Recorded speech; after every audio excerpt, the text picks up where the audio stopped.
Nice.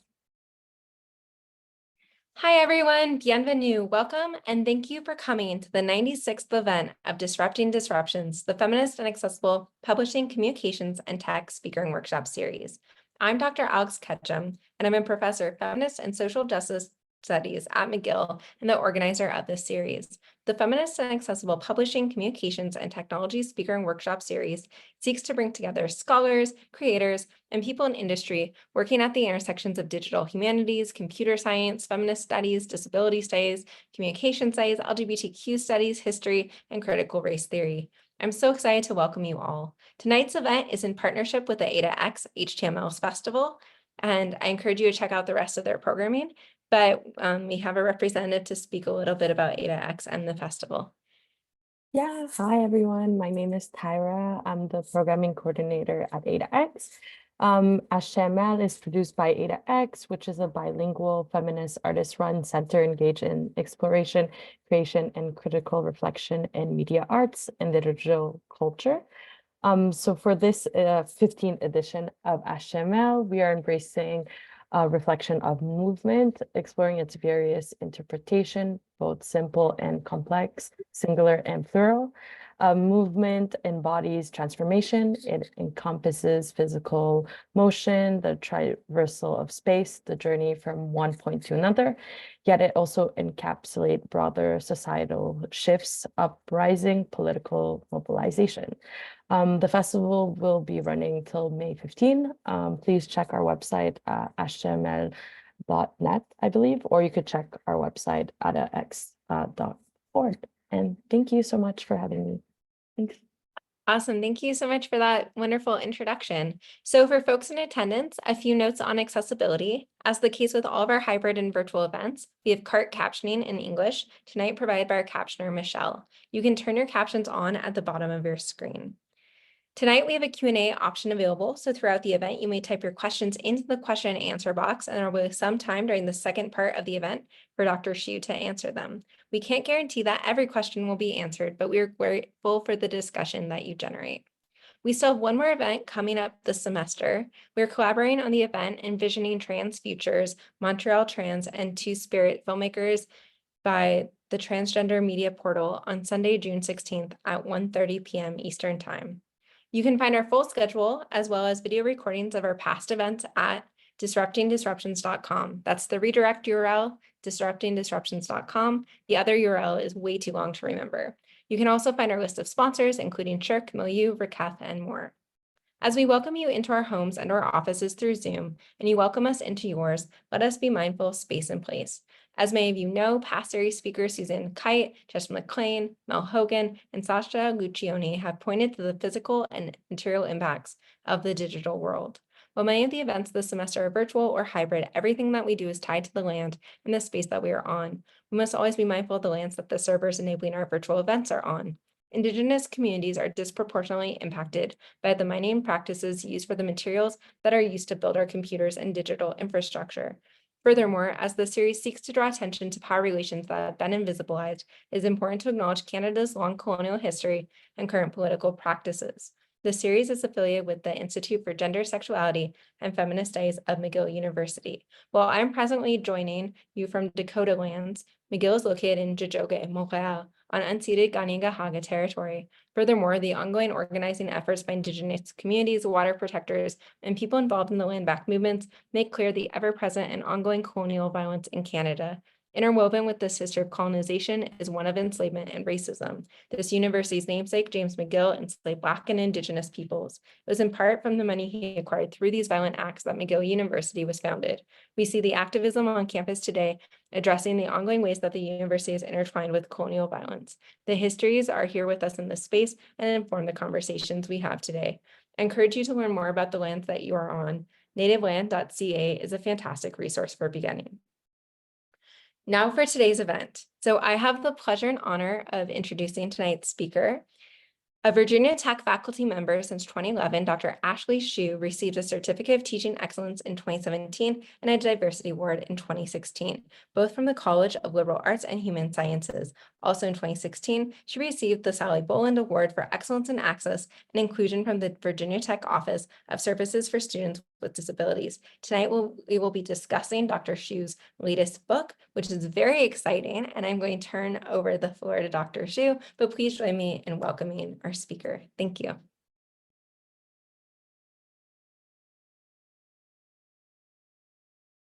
Oh, you're muted right now. I'm narrating using Zoom, so you did not miss a lot of exciting content yet. Thank you so much for having me here and inviting me to this. I am currently on Monacan Tutelo people land near a land grant university, sometimes called a land grab university by Indigenous scholars. And I'm really happy to be in this community networked together today. I need to thank Dr. Ketchum, of course, and McGill University, and the Disruptions organizers and the ADA-X Festival for including me in all of these spaces and in ways that are such an honor and a pleasure to be in. In the spirit of disrupting disruptions, I am going to immediately jump to the back of my slide deck.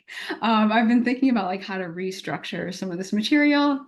And I think especially for an audience that has a higher number of sort of interdisciplinary scholars and identity related scholars in it, I want to note sort of some things that happen later in the presentation earlier on than I usually would. So where I'm going with this work is talking about cyborg worries. And sort of my concern is that in the rush, this just gives away like what I'm going to be talking about in some of the talk, in the rush to use AI in more places, we need to be increasingly careful. The motto of move fast and break things is a lot less fun when it's your body being broken, when it is your life and livelihood that are at stake. We need more transparency and maybe less data and not more, especially when it comes to what is recorded and how it can and will be used and who it will be seen by. Flexibility of use and many ways to do things matter here too. Functionalities through multiple pathways and backups. Disabled people are rarely afforded backups. And this turns out terribly in emergency situations. And here on the other side of the slide, I have the words from the cyborg Gillian Weisse from the book of poetry, Common Cyborg, or from the poem Common Cyborg, Triborg Concerns, the Anthropocene, texting, networking, cyborg concerns. Can I afford my leg? Will a stalker, a doctor, or the law kill me? Disability justice, which I don't talk about a lot in the presentation that I'm going to be offering in a second, tells us that we don't lead single issue lives. Like many people within disability activism, I care very much about climate change and environmental degradation, and in the words of Leo Lakshmi Piepzna Samarasina, making sure we all make it. It's been hard to watch people treat ChatGPT and other LLMs as goofy and fun things to try out and start to apply them in so many places without much reflection or without much knowledge about how they work or what they take. Even LinkedIn, of all mundane places, asks me if I want AI to help compose my posts. We know the excessive water usage that things like ChatGPT use, and cyborg worries include things about sustainability, especially when we think about all of our futures as disabled, as disability occurring more often, especially in the face of climate change and the sort of change in disease patterns and tick-borne diseases and crop blights and zoonotic diseases that occur as our climate is rapidly changing. So I think we should all share cyborg worries, even if we're not technologized disabled people yet. But let me jump back to the beginning now that I have completely disrupted the order of my slideshow, which is fine.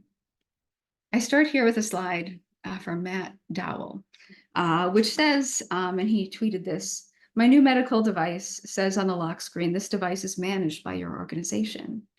I have no idea who that organization is. Big Pharma, question mark. And he sent me upon request, an image of the sort of cell phone-like device, which is just a cell phone that is made for only one purpose. It reads 10:32 p.m. and Omnipod 5 on it, which is his diabetes-related glucose monitor. And yeah, the organization, who is it? Who's in control? And what does it mean that his life is contained in so many ways within this particular device? He doesn't hate the device, but it means he's connected to organizations that may not name themselves.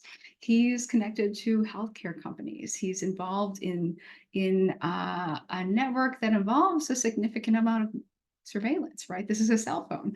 You might be able to track people with technology like this. What does it mean to his life to be constantly tied to a device that isn't necessarily in the hands of people who want to do him good, especially when there are sort of perverse incentives around stockholder value and things like that. So let's dip into the actual project, and here I go.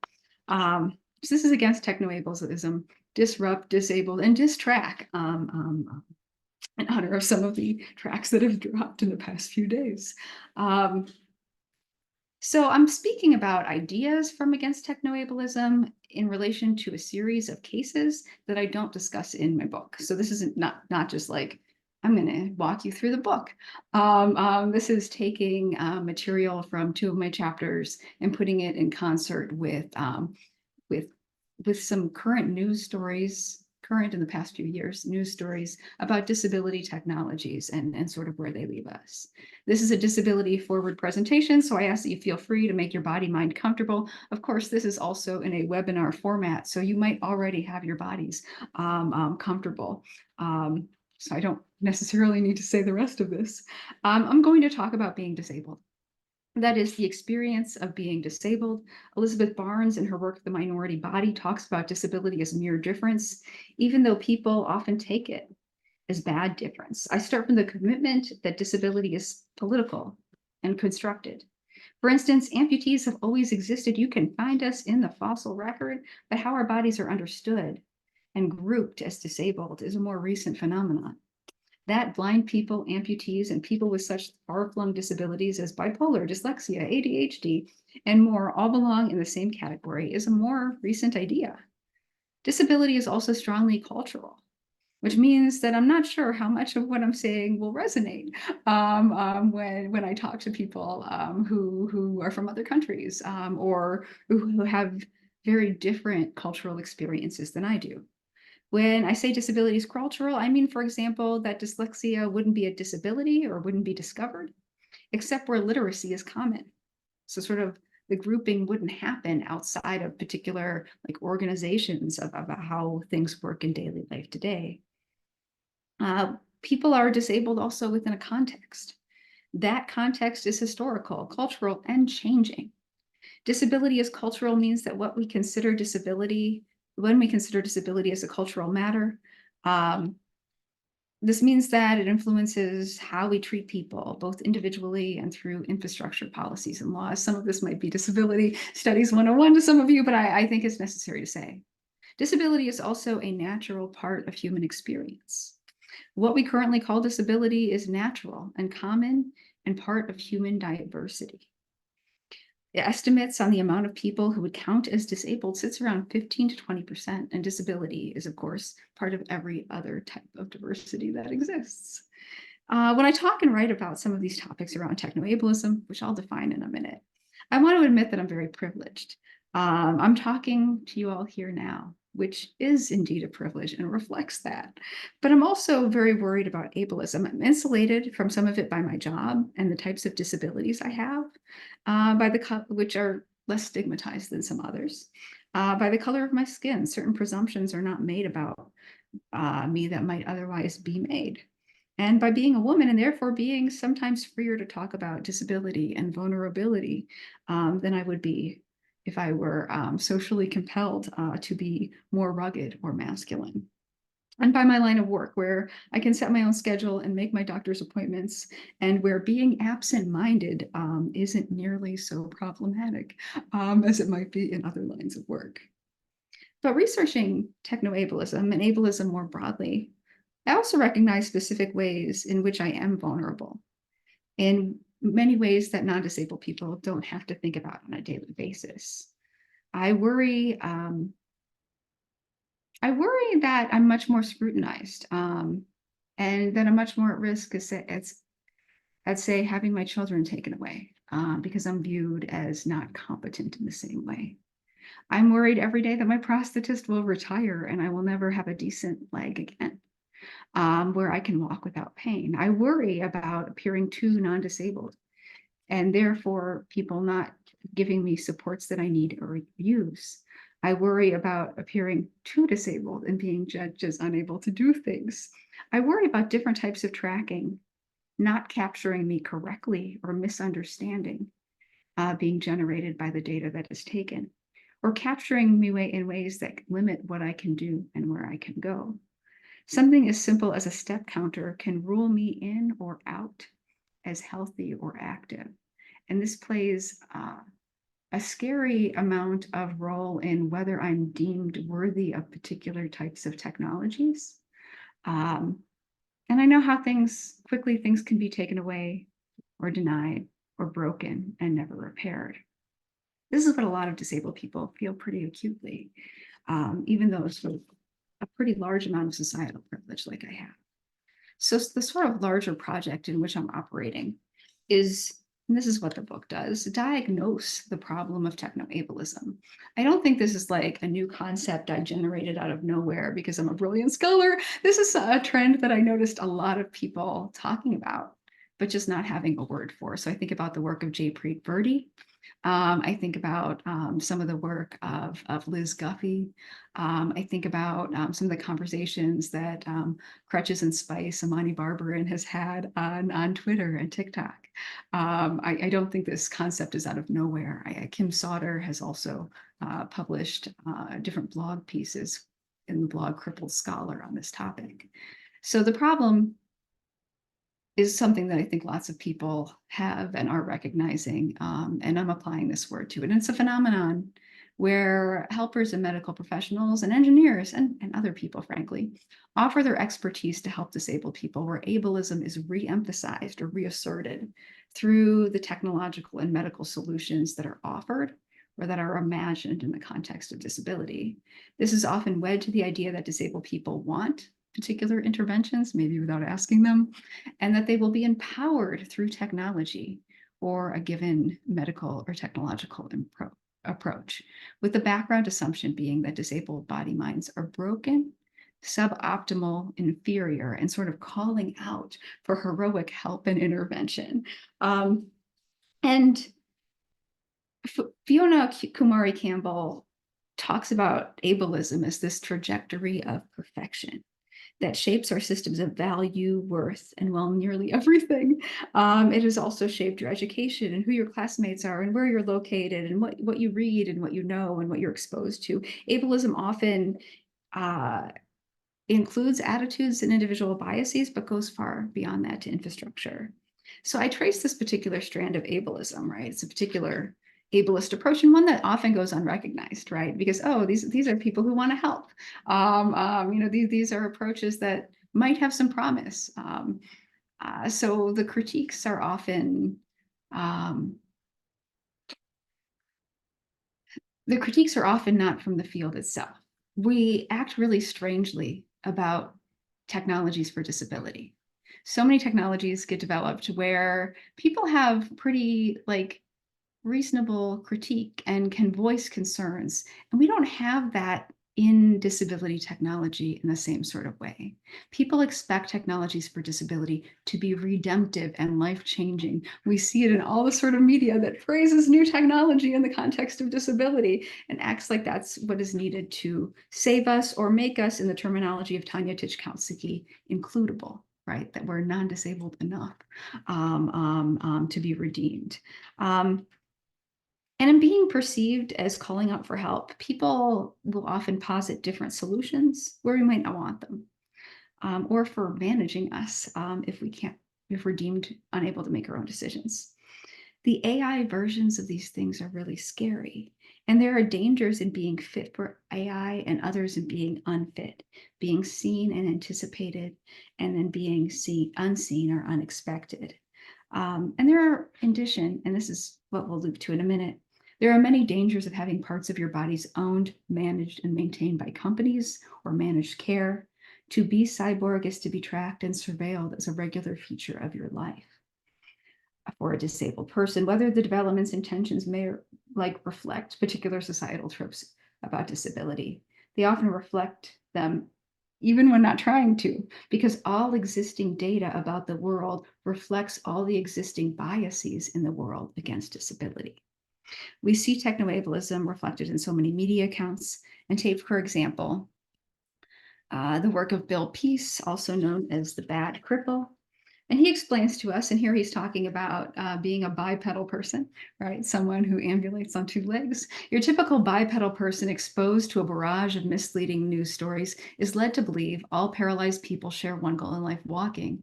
Please cue the soaring inspirational music accompanied by the brave and noble young man or woman struggling to walk, surrounded by healthcare professionals, computer scientists, and engineers who share the same ritualized ideal. The flip side of the obsession with walking is not discussed. No one wants to talk about the gritty reality. People who cannot walk are forced to navigate. No one wants to think about the barriers to healthcare and appropriate adaptive technology. Disability must be placed in the larger societal, historical, political, and medical context. It requires a new way of looking at disability. The ritualized ideal here is about the goodness of walking, that it's something everyone should walk. I'll say more about this later, perhaps, that I think walking is an instrumental good rather than an inherent good. But it's weird that so many inventions focus on walking. When you talk to people like Bill Peace and others who are paralyzed, and there's a long list of other concerns they might have before they care about the walking thing. Or in the case of exoskeletons, like a lot of the ways in which they're designed, like maybe they can get you walking. And of course, not everyone uses a wheelchair because they can't walk. But actually using the exoskeleton, and here one of my students, at one point I had an exoskeleton up on the board, and the students were all looking at it. And one of the students like raises their hand, but then like just, goes ahead with the question and says, "How do people poop in that?" And he was looking at the design, which had like a bar across the bottom.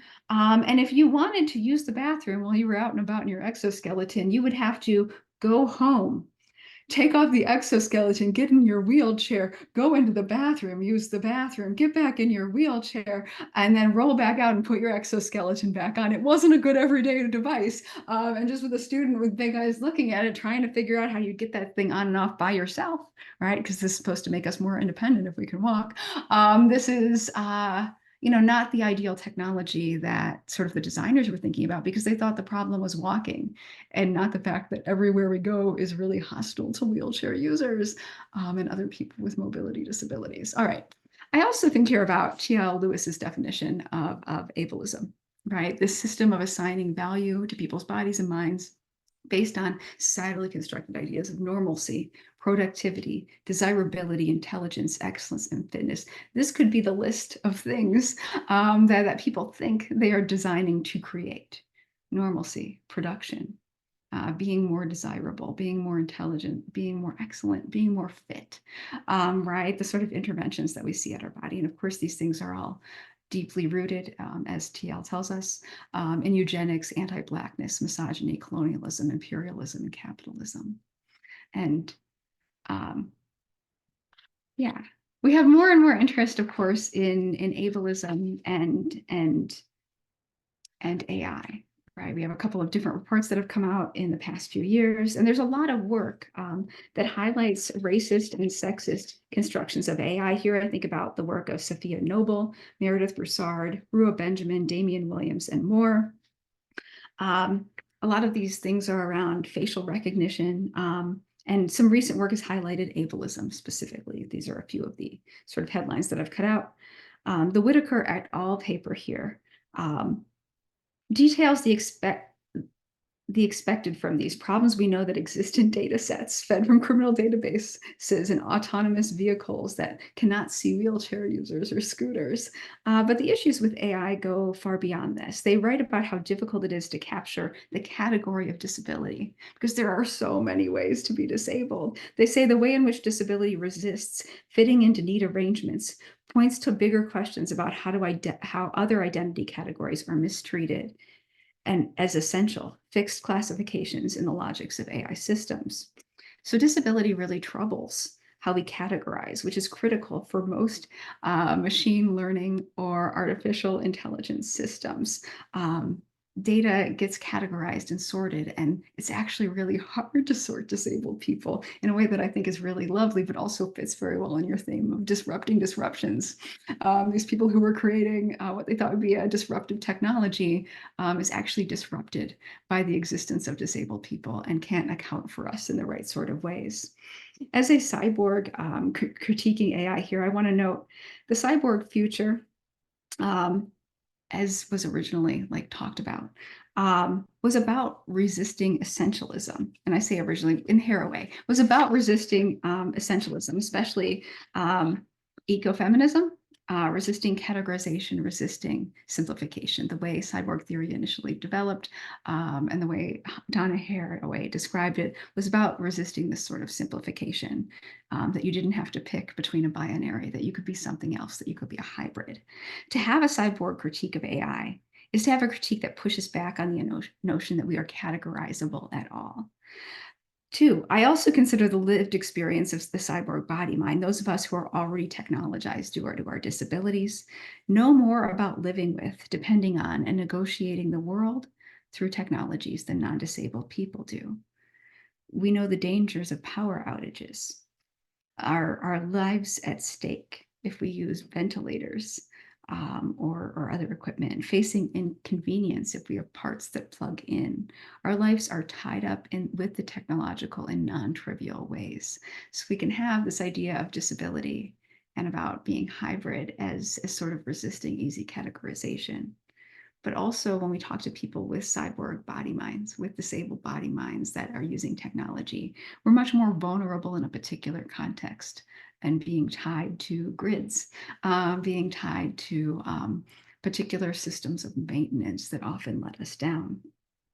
Technologized disabled people have been with and part of us for all of existence. And disability is not, of course, an eliminable category. It feels weird to have to say this. We should be expecting, of course, more disabled people in the future, which I already have gotten to because I started at the end here. One of the things, I'm gonna have to take a drink, but these are common tropes about disability that I talk about in one of the chapters of my book. The first is pitiable freaks, the second moochers and fakers, the third bitter cripples, the fourth shameful sinners, and the fifth inspirational overcomers. So these common tropes, and here I have a series of screenshots and memes that I think depict some of these really well. It's the quickest way I have to show people tropes, but once you start seeing the categories, you see them everywhere. So I'm sorry for infecting your mind in this way.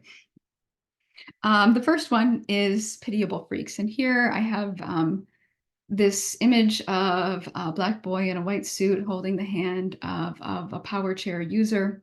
And the text reads, he asked her to prom, even in her condition, like and share equals respect.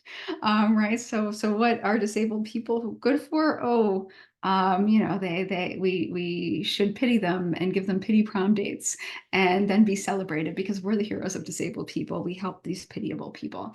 Next to that, I have the I Am Autism commercial by Autism Speaks. If you've never heard this, I do recommend that you look it up with some content warnings, and I'll just describe it briefly.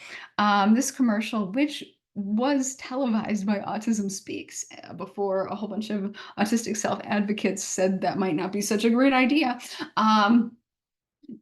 aired multiple times before that point, was put out, I think, around 2005. And it has this scary voice that says, I am autism, and like some wind rushing and like a swinging in the breeze without anyone in it. And it's it's like my students can't actually believe that this isn't satire when I show it to them now, which bless. But it has this scary voice that says, "I claim more children than pediatric cancer, AIDS, and diabetes combined," as if those are related or relatable categories. For comparison, it talks about how autism will make sure that your family never eats comfortably in a restaurant again. It talks about how it will destroy your marriage. It like personifies autism as something to fight against. You know, so Fund Autism Speaks, which of course is regarded as a hate group for rhetoric exactly like this, and for their lack of representation of actually autistic people on their board. Sort of making autism seem really scary. And we can talk about how that rhetoric has influenced a lot of the shape of autism research and therapy for a long time. But the sort of pity to raise money is inherent in this approach. The next is, I'll skip to moochers and fakers. In the opposite corner on my slide, I have, here he is, way over here. Hey, I'm so excited about this new Zoom feature. Okay, it's the snarky Wonka meme, and it says, "Bless your heart, trying to get disability benefits. I don't think lazy is a disability," right? So for so many disabled people, we're depicted as lazy when we use disability accommodations or when we ask for things that we might need, and it keeps a lot of people from actually accessing care that would make their lives better. Above that, is this Wilfred Brimley? I think that's his name. It has a picture of him holding up Frosted Flakes with marshmallows, and it says, "New Frosted Flakes with marshmallows, free diabetes in every box." And this is about shameful sinners, right? This is sort of a trivial version of it, although it's pretty grating on people with diabetes to always be associated with consuming too much sugar, which that's not how diabetes is created. But also this sort of theme of people deserve the disabilities they have. You can also think of HIV/AIDS rhetoric that said that people with HIV or AIDS deserved it for their sinful lifestyle. It's often used to deny care, but also to suggest that disabled people are less than because of the disabilities that they have. So it plays a pretty awful role in deciding like what technologies and medical approaches are worth funding and who's worth paying attention to and who is worthy of consideration or not. Sort of on the catty corner from that, we have just a still image of Gary Sinise playing Lieutenant Dan in Forrest Gump. This is a shameful sinner. No, this is a bitter cripple. Sorry about that. A bitter cripple is someone who is bitter about being disabled and projects that on everyone else. I got to move to the side. That's him. And this meme means that when disabled people do have legitimate complaints in the world, we're often dismissed as being particularly bitter, right? That maybe we don't deserve the intervention. Or when we say, we're not particularly excited about that thing, about that exoskeleton you created for us, it's met with, well, you're just not, performing your role correctly here. You're not properly enthusiastic. It also means that when disabled people don't want to volunteer for research, often researchers don't understand why.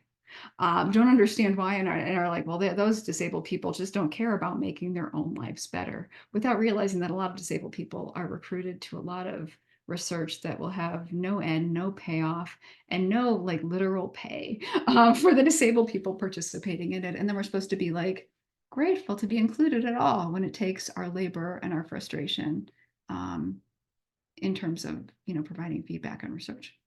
And then in the center here is the classic, and people, if you've heard the word inspiration porn, this is that. It's a picture of a young girl in a yellow dress on running blades running alongside a man. And if you zoom your face in and you look at what it says on his bib, this is Oscar Pistorius. And so this has a real different vibe than the person who originally put this together. The only disability in life is a bad attitude. Scott Hamilton, a non-disabled person, quoted with that. The idea that you should resist being labeled as disabled, even though sometimes that helps us get the help we need, and that you're not that you're there to inspire other people. So the bitter cripple is like not doing their job correctly, and the inspirational overcomer is doing what they're supposed to do correctly, which is inspire disabled people, or inspire non-disabled people, but also like distance themselves from other disabled people, right? Because you can measure up, because you're performing and doing something that is, you're receiving approval from non-disabled people for. So these are things that I talk about in the book to sort of frame out like different responses people have when they think about disability technologies and why they're in work around disability technology, or why they're thinking about whatever new technology they want in the case of disability. So often we have things like exoskeletons, which are really about military and super soldiers if you look at the funding for these sorts of things, but then they can think of a use case that's disabled, and it is what, you know, it's greenwashing, but for disabled people. I've heard it labeled crip washing. I feel neutral about that term, but that this is a way to make what is actually a project aimed at harming people into something really palatable that researchers are so happy to be working and helping those disabled people. And we see this more often than we care to admit. Rura Williams has recently published a bit more in this theme. So the cyborg Jillian Visa, who I can't tell if I just like size work because I'm an amputee and it speaks to me, but here we're going to talk about immediately bionic arms and legs again. The cyborg Jillian Visa writes, "They like us best with bionic arms and legs. They like us deaf with hearing aids, so they prefer cochlear implants. It would be an affront to ask the hearing to learn sign language. Instead, they wish for us to lose our language, abandon our culture, and consider ourselves cured. They like exoskeletons, which none of us use. They would never consider cyborgs those of us with pacemakers or on dialysis, those of us kept alive by machines or made ambulatory by wheelchairs, those of us on biologics or antidepressants. They want us shiny, metallic, and in their image." The loudest opinions on AI futures are from what the cyborg Jillian Visa calls triborgs, people who wish that they were cyborgs, but might not know what being a cyborg entails. We often think about AI in terms of wonderful or wondrous futures. At least a lot of people do, maybe not the people here. And here, not all wondrous futures are good futures, but we envision through science fiction and through transhumanist rhetoric a future where AI is helpful, at least to a degree, and very powerful. Even when things are going wrong in a science fiction scenario, we should be impressed by the AI and its power. I'm going to be disappointing and not particularly define AI because I think we're really bad at defining intelligence in ways that has harmed disabled people. And I think we will continue to have harm to disabled people because of our inability to define intelligence in any satisfying way. I refer to Damian Williams's work on this topic. We are, as disabled people, as disabled cyborgs, right, showing a particular type of dependency. So dependency on technological devices. And here is where I write in my book. This is a quote from my book. It's my favorite sentence in the book. 2 sentences. All right. "The sharper end of technoableism is that if one cannot measure up by technological means, right, overcome with technology," and I put that in scare quotes here, "then there are technological eugenical means for dealing with the most unfortunate cases. Prosthetic legs, Prozac pacemakers, ostomy bags, fidget spinners, heating pads, and wheelchairs are technology for disability. And so are gas chambers, institutional confinement, and prenatal deselection." So here is where, when people sign up for my technology and disability class, they come expecting the first list of things, maybe, and are surprised that we end up having to talk about the history of eugenics so much, because it has shaped so much rhetoric around what constitutes good technology in the context of disability. It's a short road from being deemed as unincludable or unredeemable to being actively excluded and harmed or forgotten. And so we need to actually center disabled people as existing in the futures we imagine. That disability is not eliminated. But it's not enough to do just that. We need to be in the business of anticipating the data we have in the way it often misrepresents disabled people, fails us, puts us in positions that are much more precarious. We need to slow down in the rush towards more technologized things, especially when we have failed in this arena so many times before. So I have like 5 to 10 minutes left if I really pushed it with the organizers. And the rest of my slide deck, almost entirely, is a series of cases that really worry me. These are not in the book, but they're ones that I've come to think about quite a lot over the past few months. The first is about electronic visit verification, which is rolled out in a number of states in the United States, I guess I'll put it that way, which is a system that uses sort of clock in, clock out on a cellular phone, so that people who receive personal care or help assistance through Medicaid have their care workers log in and log out, but it also logs where people are. And it has been worrying for a lot of people that the government can track them, and the worry that they might be denied assistance in the future if they are places that it's deemed that they shouldn't be. It's opened up a lot of conversations about abuse. Not all disabled people say who are trans are out with their family members or caretakers, and if they were in a location that revealed that they were trans, or if you are LGB or LGBTQIA and you're found and you know you're logged in and you're logged in a gay bar, right? Or a gender affirming care clinic. What does that mean in terms of like, if that data is shared, what will it mean for your safety? Especially where people might not be fully out to their parents or working on things, or who are estranged from people who get to view their medical information in particular ways. This is something Dom Evans of Film This has written a whole lot about. Second Sight, this is about the Argus 2 implant, where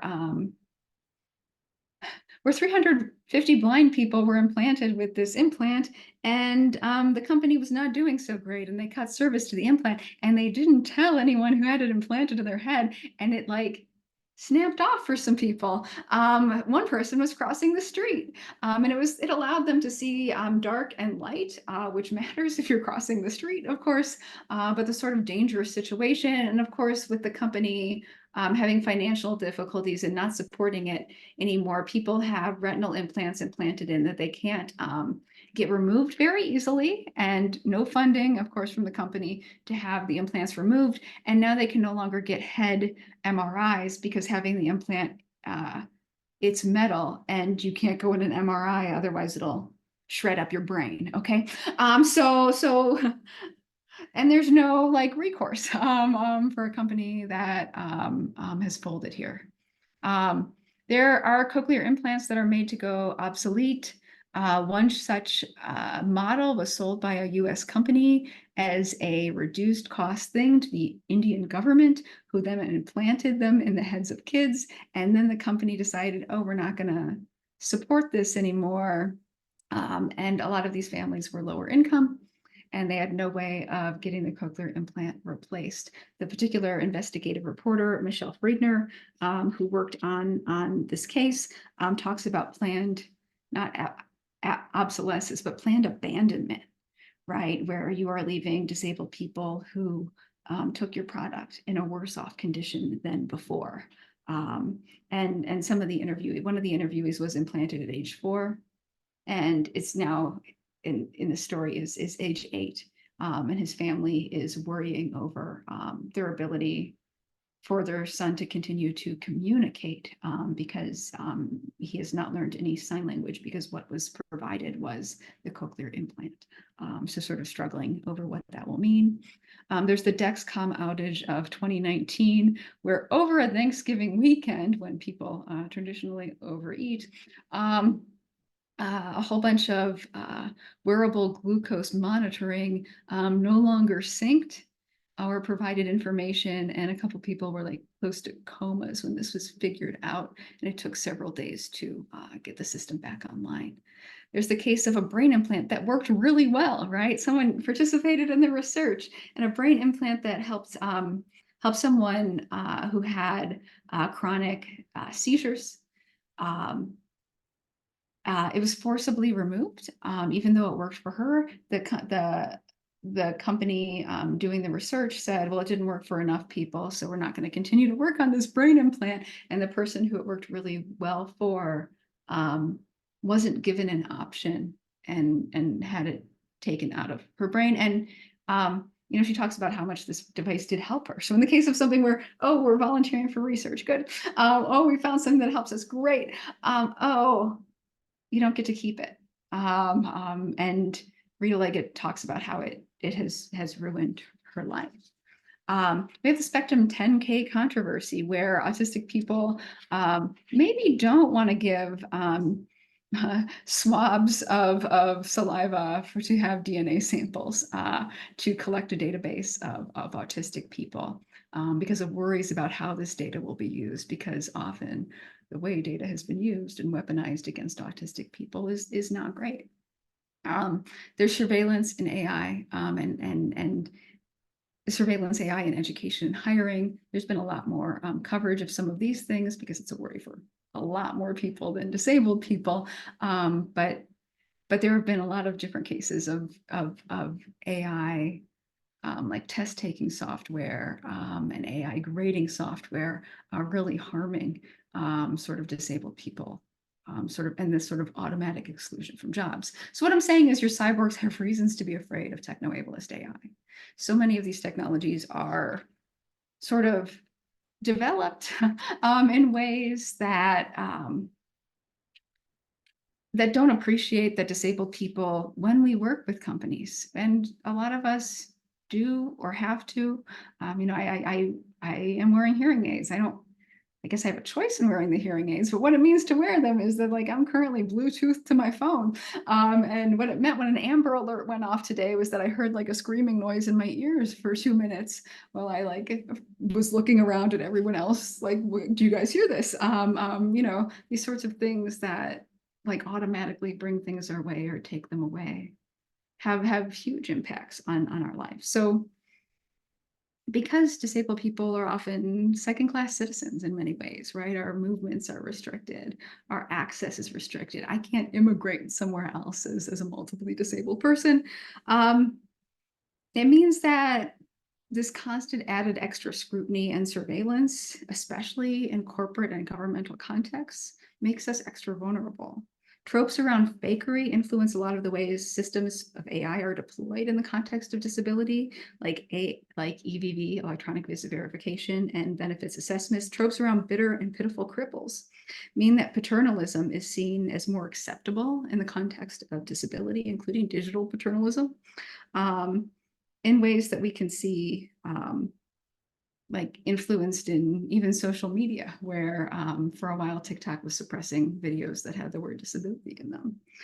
Tropes around sin suggest that disabled people's extra scrutiny is somehow earned by our misbehavior. We obviously can't be responsible if we ended up the way we are. And also because we can tend to think about technologies for disabled people as an unlimited good, we become less careful when it comes to what it means to have your body owned and managed partially by companies that do not have your best interest in mind and are subject to market and shareholder interests and subject to going bankrupt and just no longer helping you with the components that you bought, often for a lot of money. Living with and relying on technologies makes us all vulnerable in particular ways. These aren't special to disabled people, but it's intensified in the case of disability. So here we loop back a little bit. The stories people tell themselves about technology and the stories people tell themselves about disability often have converged to tell a tale about the redemptive power of technology over disability. But philosophers of technology challenge reductive storytelling. Why do we accept Cransberg's first law of technology, that technology is neither good nor bad, nor is it neutral in all areas except disability?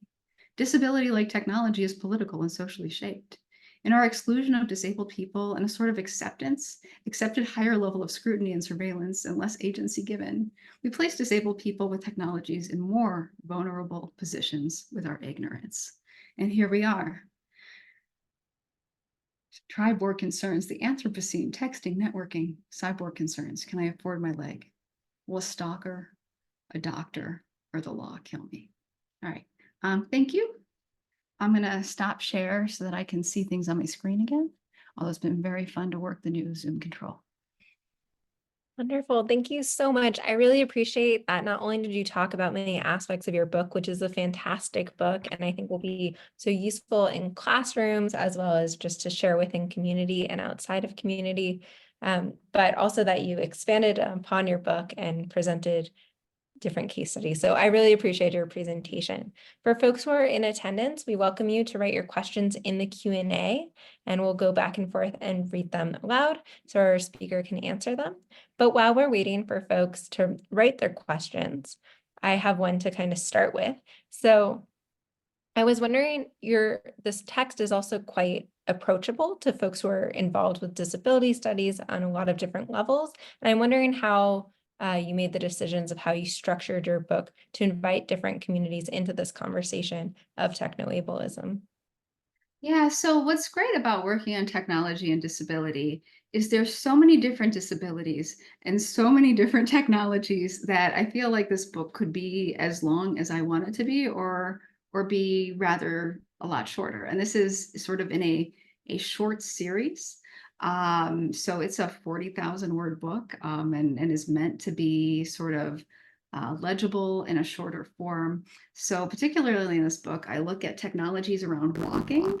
So exoskeletons and prosthetics share a chapter. And then I look at like sort of therapies around autism, like ABA therapy and some of the huge community objections to it, but then also talk about like the context of neurodiversity and what autistic people actually want to see and use in terms of technologies in ways that they approve of and like. So those are some of the main thrusts of the book, but honestly, like one of the things that I really like, and I don't spend a lot of time talking about hearing technologies.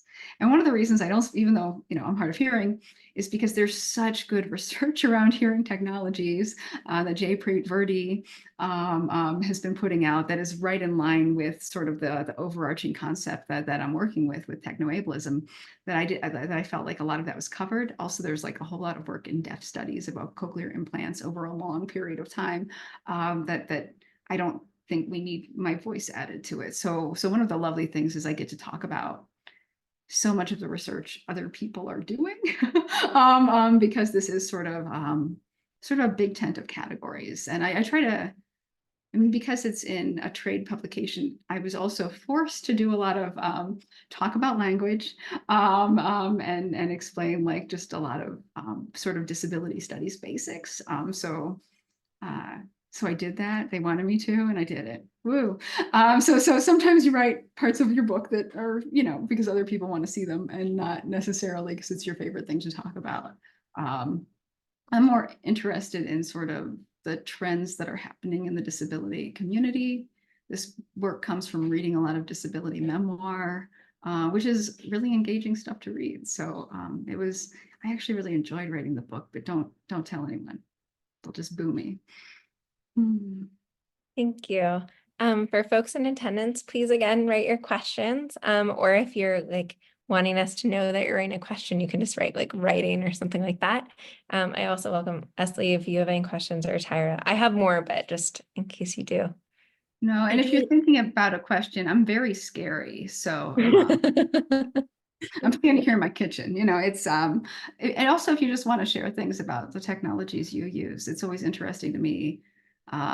So many of us are multiply disabled. I think that's the thing researchers really miss out on, because you recruit for one type of disability. You don't want any, of the complicating factors that people with multiple disabilities bring. But that means that most research about disability is done on like a really rare type of disabled person.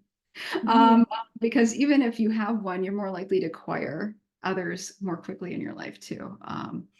So I always like to hear about how people are using technologies sort of otherwise, like that maybe they weren't intended that way. That's really exciting stuff to me. Thank you. Leslie, it seemed like you were about to ask a question.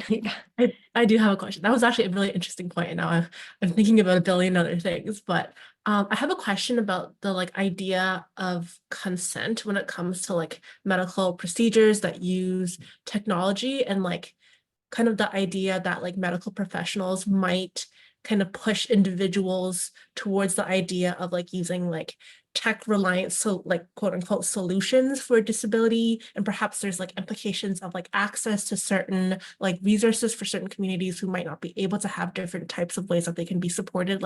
How does this kind of implicate the idea of agency of individuals to give consent when there's almost kind of this bias towards, or maybe I'm wrong, please correct me, or this kind of reliance or assumed benefit that comes from technology?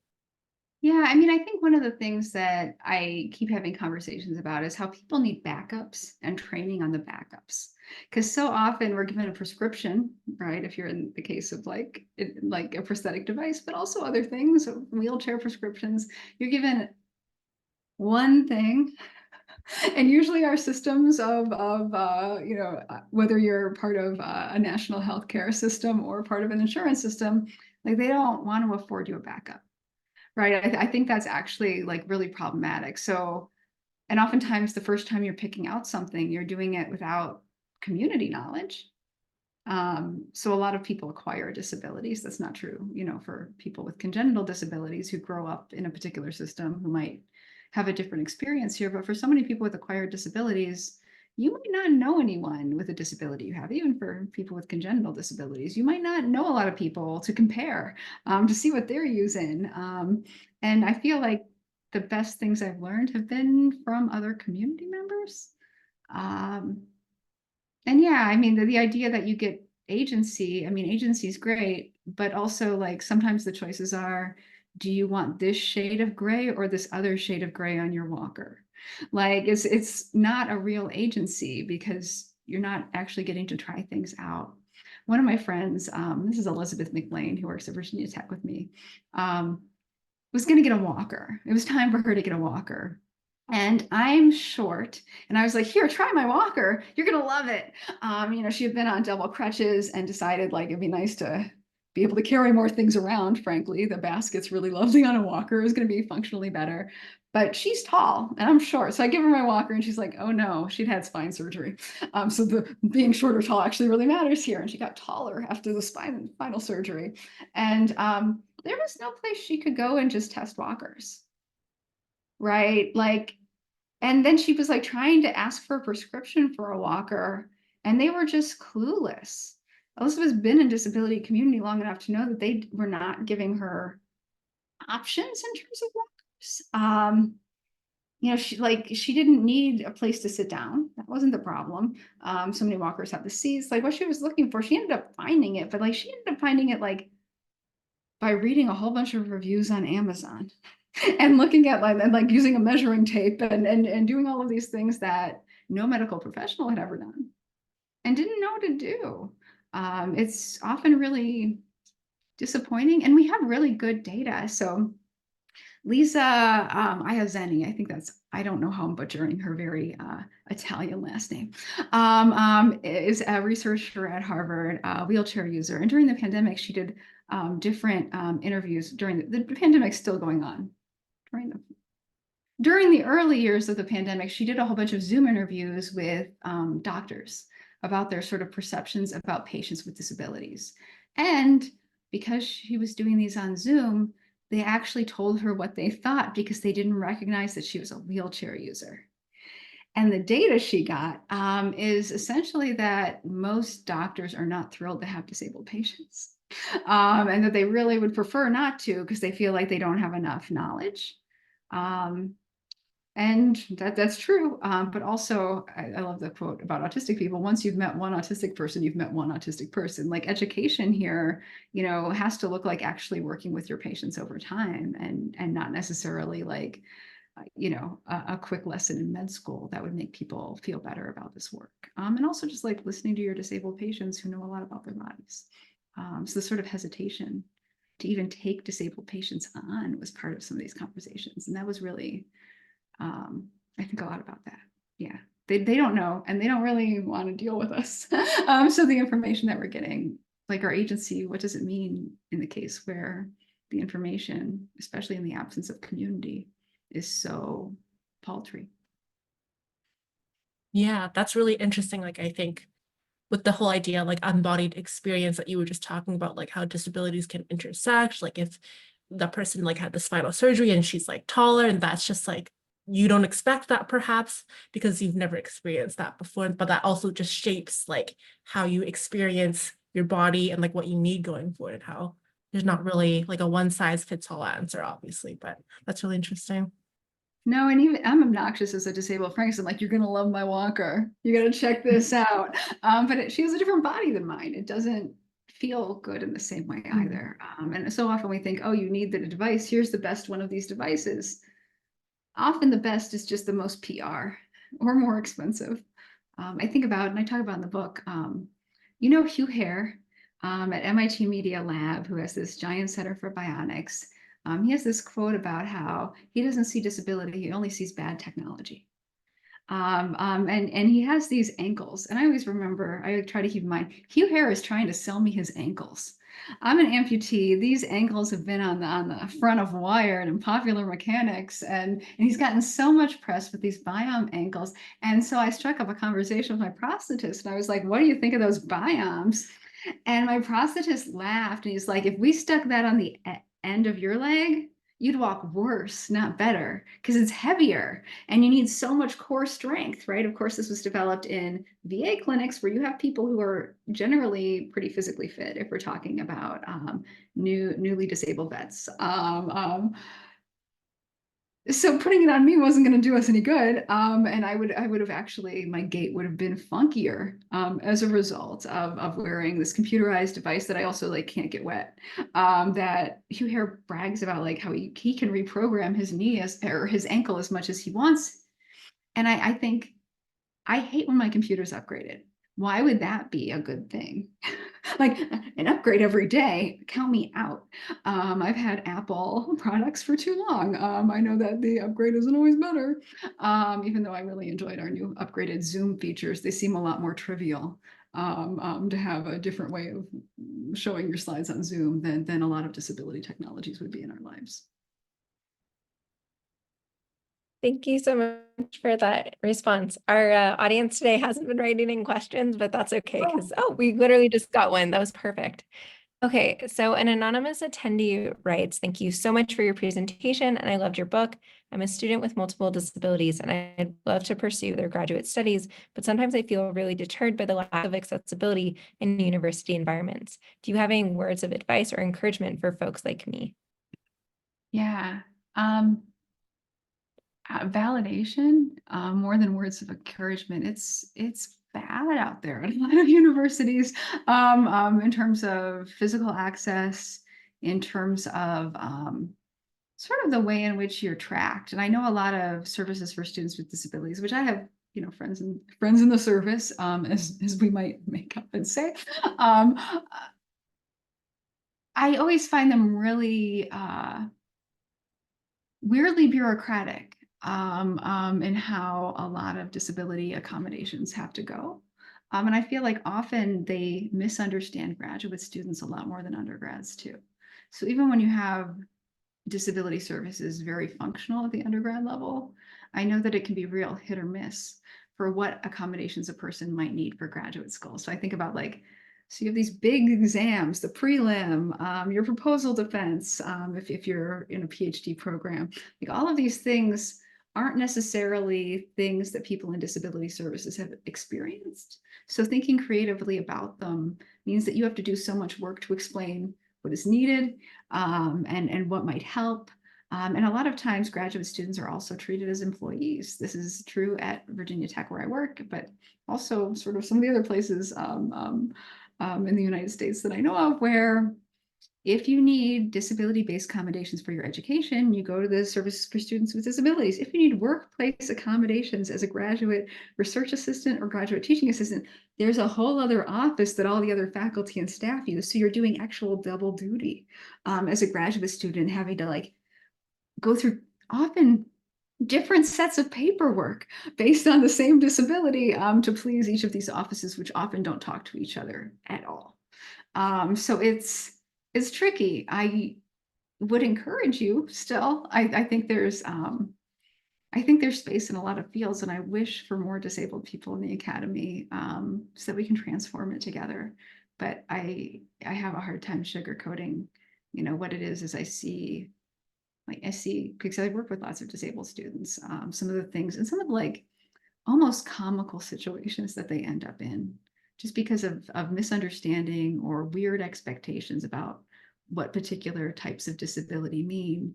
They're just sort of like, oh, you want extra time on tests? That's meaningless in a lot of grad programs, right? Like the sort of here's what you apply just doesn't end up working out the same.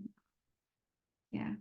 There is a service about accessible colleges. I'm going to forget the woman's name who carries a lot of knowledge about disability services for different universities in the US and Canada. And oh, I think it's Annie Tolkien.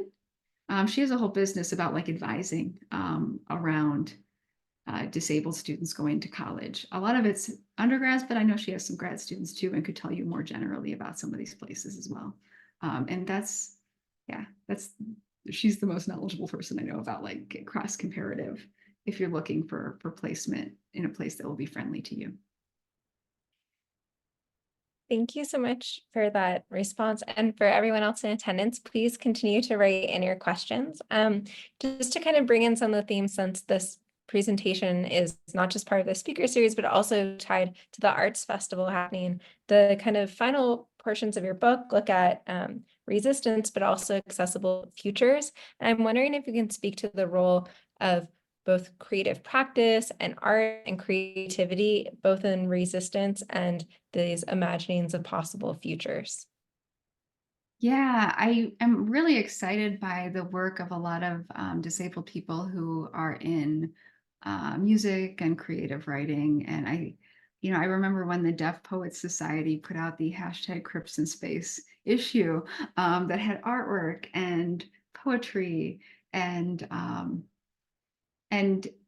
writing by disabled people who had thought a lot about space and thought about like how they would never be recruited and how they dreamt of it in the same way lots of other little kids do. I have one of the authors. I went and bought all of her books at one point, Marlena Shertok, and it's on that one-way trip to Mars. And the poems are just really like they give me a lot to think about because I think most disabled people have imagined like what their bodies would be like in 0G in ways that like we don't really like necessarily strike up a conversation about things like that on a regular basis. And there is work about including disabled people in space programs. Sherry Wells Jensen is doing a lot of that work. She made the case for blind astronauts in Scientific American. I think there's a really interesting space for creative disabled people in like expressing sort of how technology is used both for and against us. So here I enjoy like not just space poetry, but of course I'm drawing from the cyborg Jillian Weiss. I'm listening to Caitlin Heffernan. I'm listening to Galen Lee. I'm listening to Lashy. These people give me like a lot of hope and satisfaction, and I feel like really shape how I end up thinking about my own work around ableism and technology, even though that's not always the subject, right? It's just a side note, and then all of a sudden I'm re-energized for this type of scholarly work too. I don't know if I've been quite to the question, but Oh, that was great. That was fantastic. And thank you for sharing that book of poetry. Apologies again for my camera being off. The Wi-Fi is not that good right now. I have another question about something that you discuss in your book is your role working at your institution and how oftentimes different programs aren't in conversation with each other. For example, the work of disability scholars and like maybe the engineering and design schools. And I'm wondering if you have any like hopefulness or strategies of trying to get these different departments and faculties to speak to each other so that harm isn't being perpetuated. So absolutely, there's a reason I'm interested in engineering and technology.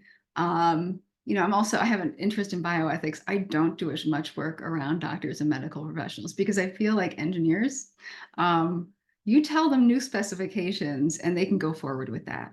Sort of their understanding of themselves is not as tied into fixing my body as medical professionals and therapists can be. So I actually really like working with engineers, not all of them, of course, but I like working with engineers because if you tell them new information, it can get them to change and not just deny that you're correct, which we see sometimes in the medical world more often. I think medical labelism is really pervasive and hard to avoid. And for some of us who have been in terrible medical situations, it can be really emotionally taxing to engage in some of these conversations with medical professionals. I'm really grateful to disabled people who do.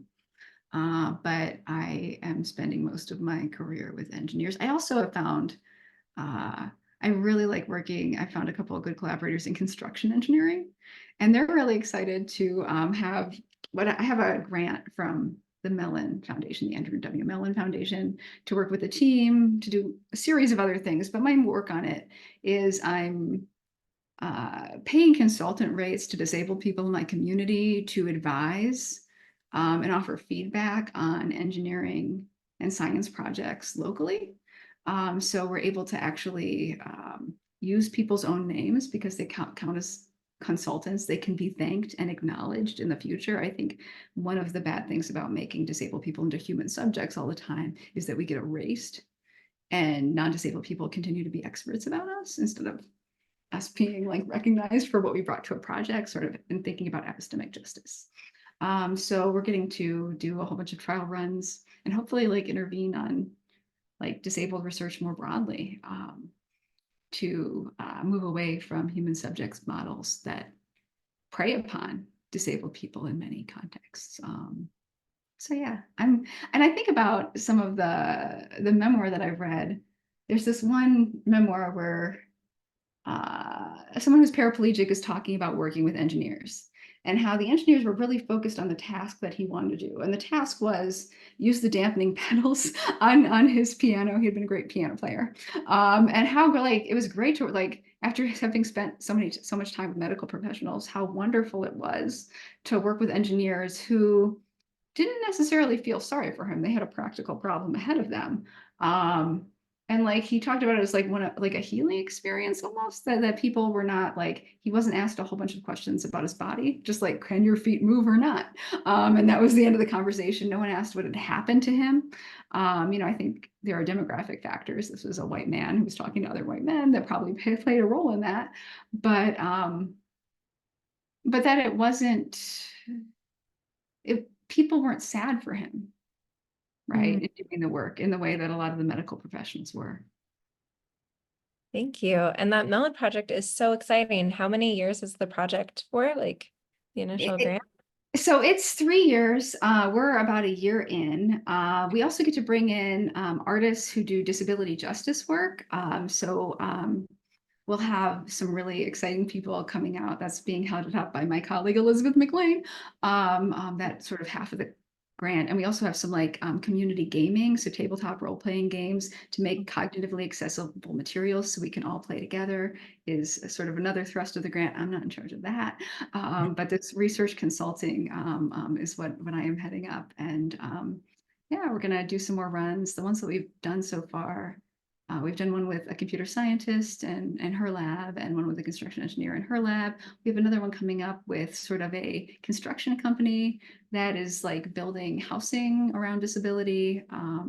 And I'm pretty excited about that. But we are still recruiting different projects, and it's yeah, I'm not getting a lot of writing done, but I will some. If people want to learn more about the kind of projects coming out of that Mellon grant, is there a specific place they can look? So yes and no. So the Mellon Foundation keeps a listing of all their grantees, and you can find out a little bit more information then. Part of the grant is us like launching something we're calling the Disability Community Technology Center. And we have a website that we are working on, but it is not good now, and I don't want you to go to it yet. Okay, noted. So for folks watching this in the future, by then maybe the website will be We're launching this summer Okay. with things, but the website is a mess right now. And I could tell you what the name is, but I'll just send it to you secretly mid-July, okay? Okay, sounds good. Yes, and I can circulate that on our series social media. That's really exciting. And I guess, I mean, we're around 7:15 now, but you had mentioned that you're not getting much writing done, but do you have any other projects that you're currently working on in addition to this amazing Mellon project? I mean, the Mellon project should keep me busy for many years. I have some other like smaller papers that I'm writing on, but I probably won't, like, I know what my next book will be, but I'm not ready to start researching it. Okay. Yeah. I'm just slowly like, you know how you like just build materials over like 5 or 6 years and then you Mhm. write.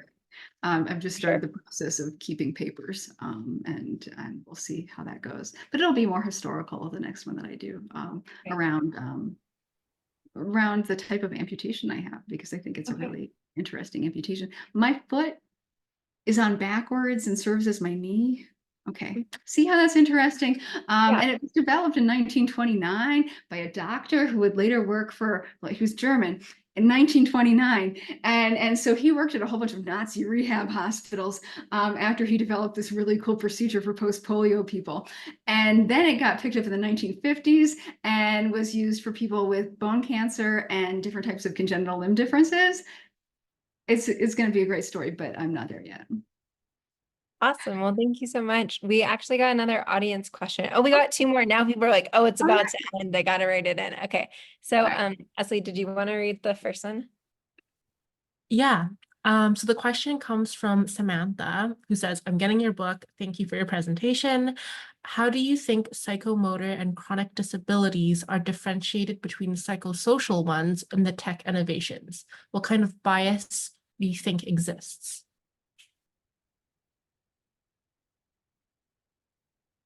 I mean, there's lots of different biases against particular types of disability in sort of weird ways.